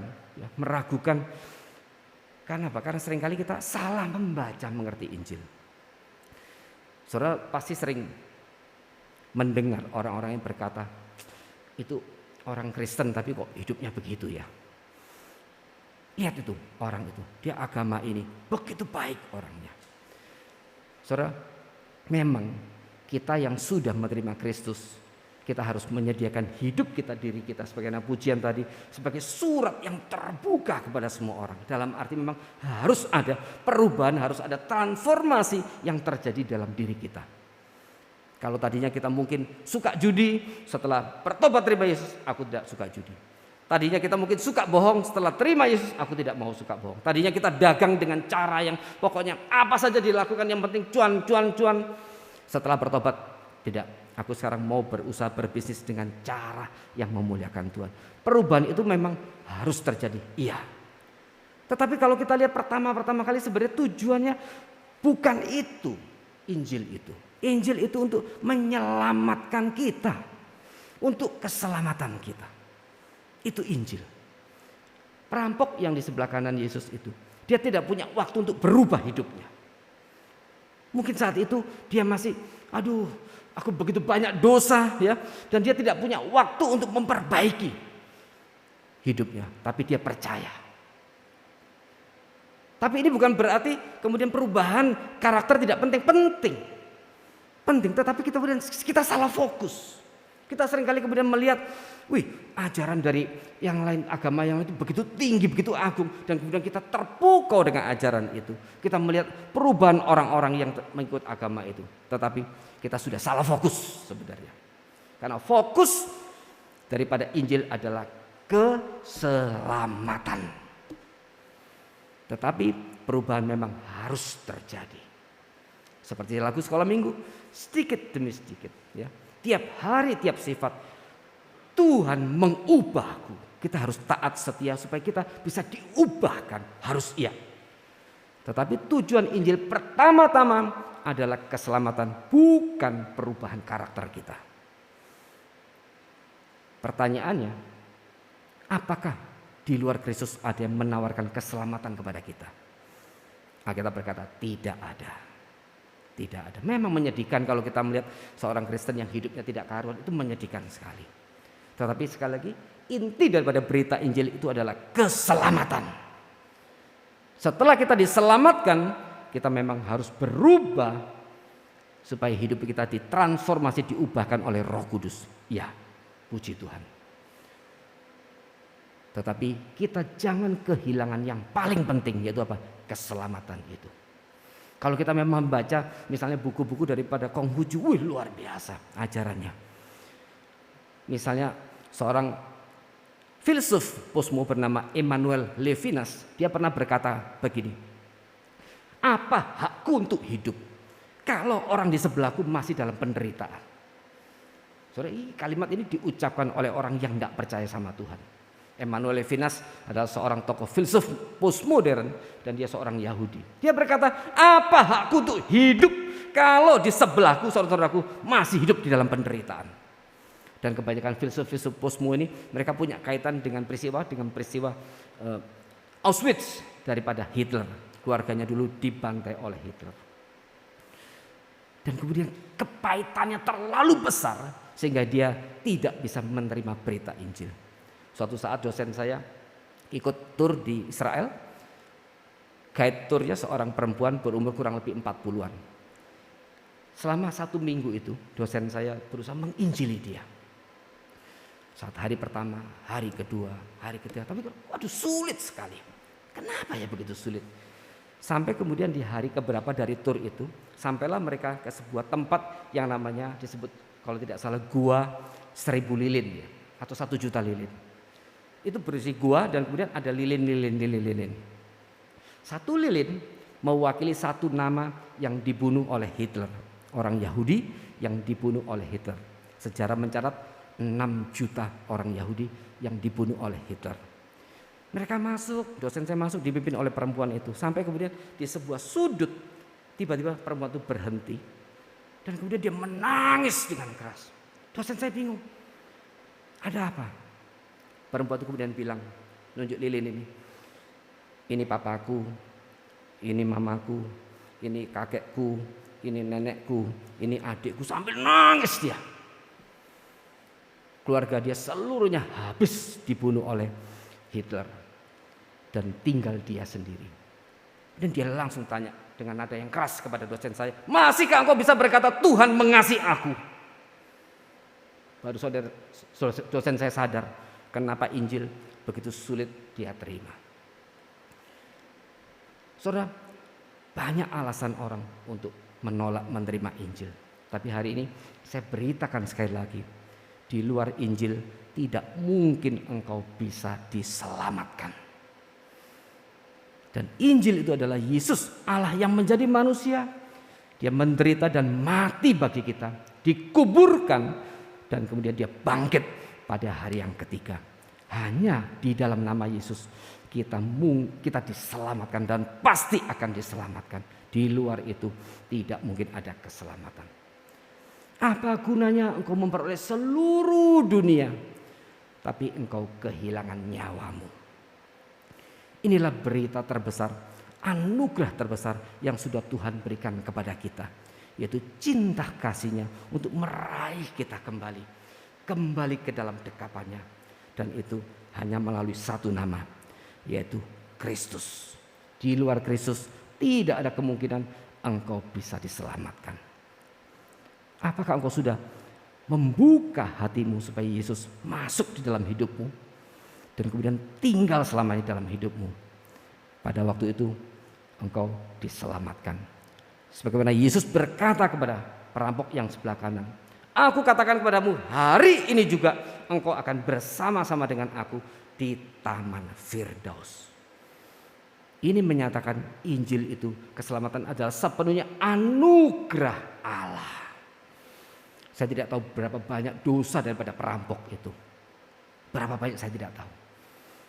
Tapi ketika kita percaya, langsung dihapuskan semua dosanya. Mungkin si perampok ini sama sekali belum ada satu tindakan apapun yang dia kerjakan bagi Allah. Tidak ada. Karena dia tidak memiliki waktu itu. Dia tidak sempat melayani Tuhan. Dia tidak sempat mengabarkan Injil. Bahkan dia tidak sempat berkata kepada mungkin orang tuanya, "Percayalah kepada Yesus." Tidak. Sama sekali tidak ada satupun yang dia kerjakan buat Tuhan saat itu. Karena waktu tidak memungkinkan bagi dia. Dan hidupnya begitu jahat. Saudara, hukuman salib hanya diberikan kepada orang-orang yang begitu laknat, yang begitu jahat. Kalau saya pakai istilah yang kasar, orang yang paling bangsat itu yang layak di atas kayu salib. Ini menggambarkan orang ini begitu laknat. Tapi Yesus berkata apa? "Hari ini engkau bersama-sama aku di Taman Firdaus." Saudara, adakah cinta kasih yang lebih besar yang mungkin kita bisa terima selain daripada Injil Kristus Yesus? Mengapa engkau masih mengeraskan hatimu? Mengapa engkau masih menutup hatimu untuk Tuhan masuk dalam hidupmu? Bukalah hatimu dan biarkan Kristus bertata dalam hatimu. Karena hanya di dalam Kristus ada keselamatan. Di luar Kristus tidak ada keselamatan. Kristus adalah bukti cinta kasih yang terbesar yang Tuhan berikan kepada kita. Dia mati di atas kayu salib, anak satu-satunya, dan kemudian dikorbankan untuk menggantikan kita. Dia menanggung segala kutuk, segala laknat supaya kita dimuliakan. Dia menanggung segala penderitaan supaya kita menjadi berkat. Dan dia mati supaya kita hidup. Kiranya Tuhan memberkati saudara sekalian. Mari kita berdoa. Tuhan, kami bersyukur untuk Injil keselamatan yang sudah Tuhan berikan kepada kami. Bersyukur untuk Roh Kudus yang sudah memberikan pencerahan kepada kami. Sehingga kami dalam keterbatasan kami, dalam keberdosaan kami boleh melihat seluruh rangkaian pekerjaan Allah yang sudah Allah nyatakan sejak semula. Semenjak Adam dan Hawa jatuh di dalam dosa. Dan sampai hari ini ketika dunia, iblis dan manusia berusaha terus melawan pekerjaan Allah. Tetapi sampai hari ini kuasa dan pekerjaan Allah, Injil itu tetap boleh dinyatakan. Dan kami bersyukur akhirnya Injil itu juga sampai ke dalam kehidupan kami. Tuhan bantu, Tuhan buka debat saudara kami hari ini yang mungkin mereka belum menerima Kristus sebagai Tuhan Juru Selamat mereka. Buka hati mereka supaya mereka boleh menyadari bahwa cinta kasih yang terbesar, keselamatan satu-satunya yang sudah Tuhan berikan kepada kami, yaitu di dalam Kristus yang sudah mati di atas kayu salib menggantikan hukuman kami. Kristus yang sudah menderita begitu luar biasa untuk menyatakan cinta kasih yang terbesar kepada kami, membawa kami kembali kepada dekapan tangan Allah. Tuhan kiranya membuka hati pada saudara kami yang hari ini mungkin belum menerima Kristus sebagai Tuhan Juru Selamat mereka. Dan bagi kami yang sudah menerima, kami diingatkan sekali lagi, dikuatkan sekali lagi, disegarkan sekali lagi bahwa kami sudah berada di dalam tangan yang terbaik. Keselamatan itu sudah kami pegang dan kami ingin terus memegangnya dengan teguh sampai akhir hidup kami. Dan bukan itu saja, kami ingin juga membawa anak-anak kami, saudara kami, orang tua kami, papa kami, mama kami, siapapun yang belum percaya untuk kembali kepada Kristus. Kuatkan kami. Mungkin lidah kami, mulut kami terlalu terbatas untuk berkata-kata. Tetapi di dalam doa, di dalam pimpinan Roh Kudus, kami akan disanggupkan untuk berbicara, menyampaikan hal-hal yang akan membuka hati mereka, orang-orang yang kami kasih, kembali kepada Kristus. Supaya dengan demikian kami juga boleh menjadi saluran berkat. Kami boleh menyalurkan kasih yang sudah kami terima daripada Tuhan dan kami bagikan kepada orang-orang yang lain. Supaya mereka juga akan masuk dalam satu sukacita dan kebahagiaan kekal sebagaimana kami sudah nikmati. Terima kasih Bapak, kami serahkan sekali anak-anak-Mu tempat ini ke dalam tangan Tuhan. Tuhan mengetahui isi hati dan pergumulan mereka. Tuhan yang akan berbicara kepada mereka. Tuhan yang akan menuntun kehidupan mereka. Bantu mereka di dalam segala kelemahannya. Dan kami bersyukur Roh Kudus sudah bersama-sama dengan kami. Dan kuasa kebangkitan itu sudah diberikan kepada kami. Tidak ada yang tidak mungkin untuk bisa kami kerjakan selama kami terus boleh bersandar kepada Tuhan. Selama kami boleh mengandalkan Roh Kudus. Jangan biarkan kami terjatuh di dalam satu semangat yang patah, semangat yang lemah. Karena kami melihat kehidupan kami yang begitu banyak dosa. Meskipun dosa kami merah seperti kirmisi, Tuhan membuatnya putih seperti salju. Karena Kristus sudah menanggung segala hukuman kami. Terima kasih Bapa, kiranya nama Tuhan saja akan dipermuliakan dari dahulu, hari ini sampai selama-lamanya. Allah Bapa, Allah Putra, Allah Roh Kudus. Di dalam nama Tuhan Yesus Kristus kami sudah mengucap syukur dan berdoa. Amin.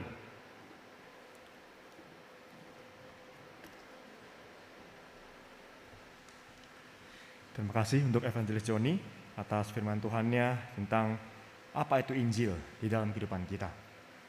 Saat ini terkasih kita akan beri kesempatan untuk mengembalikan sedikit dari begitu banyak berkat yang sudah Tuhan berikan kepada kita semua.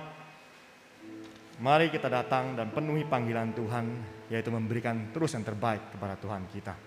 Ya, mari kita naikkan pujian ini. Kami datang penuhi panggilan-Mu Tuhan.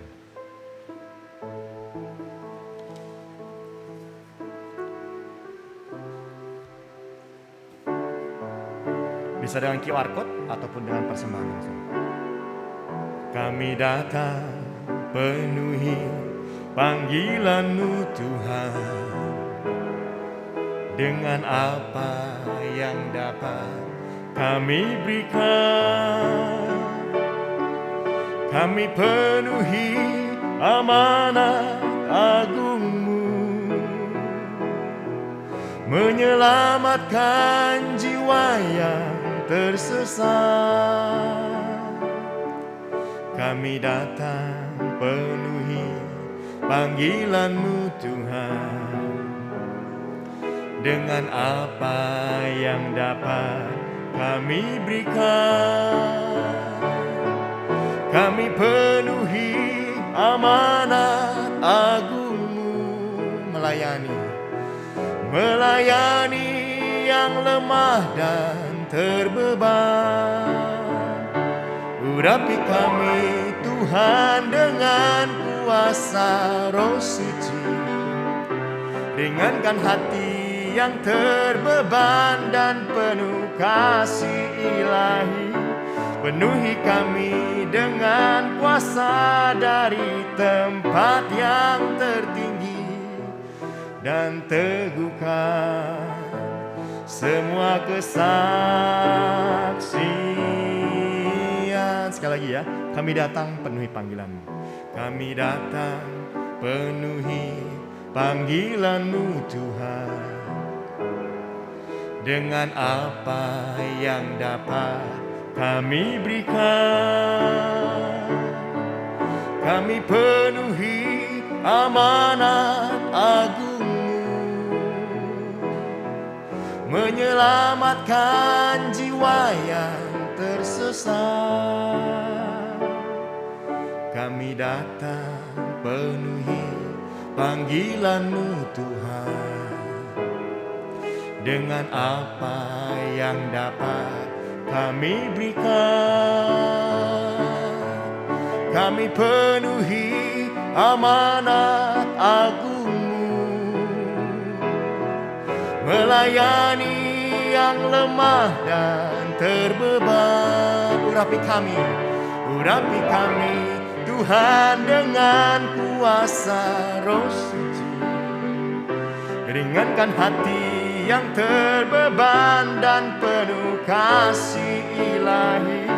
Penuhi kami dengan kuasa dari tempat yang tertinggi, dan teguhkan semua kesaksi dan teguhkan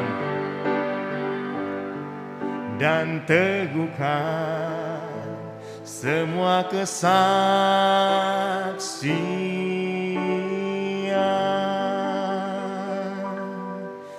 Tuhan, terima kasih untuk pagi ini. Kembali Engkau berikan kesempatan untuk mengembalikan sedikit dari begitu banyak anugerah berkat yang bertubi-tubi Engkau beri pada kami. Sungguh Tuhan, ajar kami Tuhan untuk setiap hari untuk memberikan terbaik pada Tuhan, bukan hanya melalui uang kami punya, bukan melalui materi kami punya, tapi melalui waktu dan hidup yang kami punya yang terbaik buat Tuhan. Kami datang dan kami siap Tuhan untuk melakukan panggilan Tuhan, untuk melayani banyak orang yang terbeban, untuk melayani banyak orang yang belum mendengarkan Injil ya Tuhan. Terima kasih, kami berdoa pada Tuhan menyerahkan untuk persembahan yang sudah dikumpulkan pada hari ini, kiranya bisa dipakai untuk memperluas pekerjaan-Mu di dalam gereja ini. Tuhan terima kasih, dalam nama Tuhan Yesus kami berdoa dan syukur, haleluya, amin. Terima kasih Hendro pelayanannya. Dan saudara kasih, kita akan menyaksikan satu video dari Lembaga Misi Sabda. Ya, berapa minggu lalu sudah diputar, cuma mungkin agak sedikit bermasalah ya pada komputernya. Nah, jadi Lembaga Sabda ini kalau kita search di Google, biasanya kalau saya cari ayat Alkitab muncul Sabda. Ya, dan luar biasa ya, Lembaga Misi ini terus bersemangat ya gimana untuk menginjili ya dengan kegiatannya. Ya, mari kita saksikan video dari Lembaga Misi Sabda. Perkenalkan, saya Yulia, salah satu pendiri Yayasan Lembaga Sabda. Visi Sabda adalah IT for God, bahwa teknologi adalah dari Tuhan dan harus dipakai kembali untuk memuliakan Tuhan. Fokus Sabda adalah studi Alkitab. Sangat penting orang percaya memahami firman Tuhan dengan benar. Bekerja sama dengan banyak yayasan lain, Sabda mendigitalkan banyak Alkitab dan bahan-bahan biblika agar siapapun, kapanpun bisa melakukan studi Alkitab dengan bertanggung jawab. Sabda juga kaya dengan bahan pelayanan digital. Kami pun membangun banyak komunitas digital di internet agar siapapun bisa berbagi dan diperlengkapi. Semasa pandemi, kami juga mengadakan Sabda Live dan kelas-kelas diskusi online agar jemaat Tuhan terus belajar dan menjadi berkat. Semua produk Sabda gratis. Salam IT for God. Wow, luar biasa ya, misinya IT for God. Ya, aplikasi di handphone kita, kalau bisa hanya jangan Instagram, Facebook ya, tapi ya banyak aplikasi-aplikasi Sabda yang sudah diinstal gratis ya, tanpa bayar aplikasi. Mari kita nikmati teknologi, hikmat dari Tuhan demi kemuliaan bagi Tuhan saja. Ya, pengumuman berikutnya, kita di gereja kita selalu ada yang namanya persekutuan doa yang diadakan setiap hari Rabu jam 7 malam ya, via Zoom. Nah, rencananya nanti ke depannya mungkin ada via onsite juga ya. Dan penamaan Alkitab ya setiap hari Kamis. Ayo kita sama-sama ya mengenal Tuhan lebih dalam lagi melalui pendalaman Alkitab hari Kamis ya 19.30 by Zoom ya, tinggal klik saja ya, sudah menikmati anugerah Tuhan. Dan untuk terkasih, ini adalah sekelas info, mari kita dukung pekerjaan Tuhan di gereja kita. Ya, ini ada beberapa rekening ya untuk pembangunan gereja, mari kita dukung secara doa, ya dukung juga secara dana. Ya, ada juga pelayanan misi ya, pelayanan misi gereja kita begitu banyak ya. Jadi mari kita dukung bersama-sama. Ini ada rekening gerejanya, bisa difoto atau dicatat ya. Jadi ada 2, kalau yang belakangnya 54 itu pembangunan gereja, belakangnya 22 untuk pelayanan misi. Saudara kasih, firman Tuhan hari ini sungguh memberikan kita kekuatan bahwa Tuhan kita adalah Tuhan yang sudah lahir, Tuhan kita yang sudah mati, Tuhan kita yang sudah dikuburkan, dan Tuhan kita juga Tuhan yang sudah bangkit. Ya, sungguh luar biasa, komplit banget ya Tuhan kita sudah menang atas kuasa maut. Untuk masa depan kita bagaimana? Ya, seringkali kita bingung, nanti bagaimana? Kita percaya Tuhan kita berkuasa atas segala-galanya. Ku tahu siapa yang pimpin hari depan hidupku. Semuanya oleh Tuhan.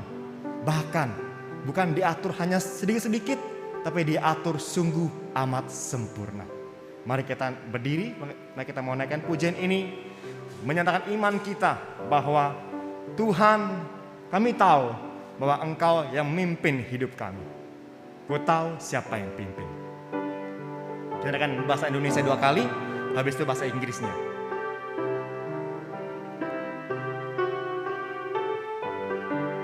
Bahasa Indonesia 2 kali. Ku tahu siapa yang pimpin hari depan hidupku. Semuanya oleh Tuhan telah diatur sempurna. Menghadapi gelombang sepanjang jalan hidupku, ku bersandar pada Tuhan, serahkan. Bahasa Indonesia sekali lagi ya, bahasa Indonesianya. Ku tahu siapa yang pimpin hari depan hidupku.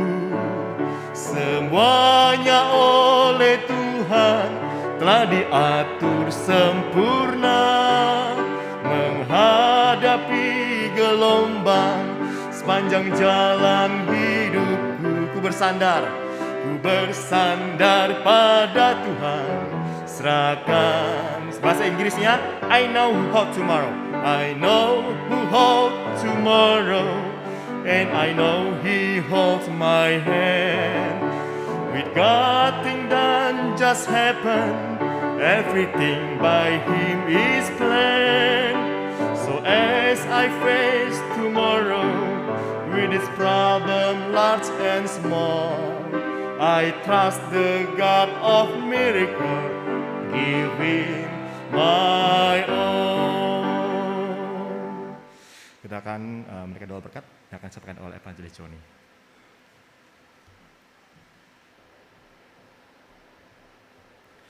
Jemaat yang dikasihi Tuhan, pulanglah dalam damai sejahtera Tuhan dan nyatakan hidupmu yang sudah diselamatkan oleh Injil Kristus Yesus. Mari kita siapkan hati kita untuk berkat daripada Tuhan. Tuhan memberkati engkau dan melindungi engkau. Tuhan menyinari engkau dengan wajah-Nya dan memberi engkau kasih karunia. Tuhan menghadapkan wajah-Nya kepadamu dan memberi engkau damai sejahtera. Sesungguhnya berkat anugerah dari Allah Bapa, Allah Anak dan Allah Roh Kudus hari ini turun dan tercurah atas kita semua, menyertai kita sampai kita bertemu dengan Tuhan muka dengan muka. Amin.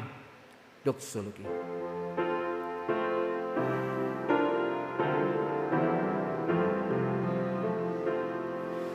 Puji Allah Bapa Putra,